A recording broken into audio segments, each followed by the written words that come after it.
বিশ্ব কি এগোচ্ছে আরেকটি ভয়াবহ জলবায়ু বিপর্যয়ের দিকে? প্রশান্ত মহাসাগরের গভীরে অস্বাভাবিক উষ্ণ পানির প্রবাহ আবারও জাগিয়ে তুলছে আতঙ্ক।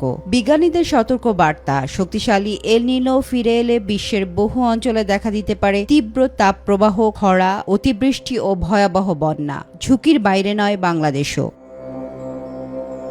বিশেষজ্ঞদের মতে কেলভিন ওয়েভ নামে বিশাল উষ্ণ পানির ঢেউ সমুদ্রের তাপমাত্রা বাড়িয়ে তুলছে। সমুদ্রের গভীরে জমতে থাকা উষ্ণ পানির বিশাল ভাণ্ডার ধীরে ধীরে উপরের দিকে উঠে আসছে। এই প্রবণতা অব্যাহত থাকলে আগামী মাসগুলোতে শক্তিশালী এল নিনো তৈরি হতে পারে। এর ফলে আসন্ন এল নিনো 1997 সালের তুলনায় আরও শক্তিশালী হতে পারে।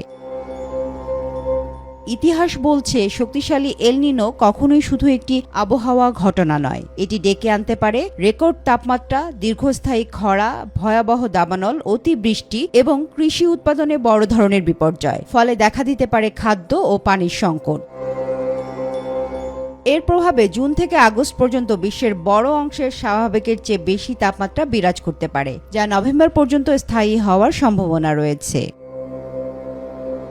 এদিকে বাংলাদেশ আবহাওয়া অধিদপ্তর জানিয়েছে আগামী 3 মাসে দেশে অন্তত 10টি তাপপ্রবাহ বয়ে যেতে পারে। একই সঙ্গে অনিয়মিত বৃষ্টি ও বন্যার ঝুঁকিও উড়িয়ে দিচ্ছেন না বিশেষজ্ঞরা।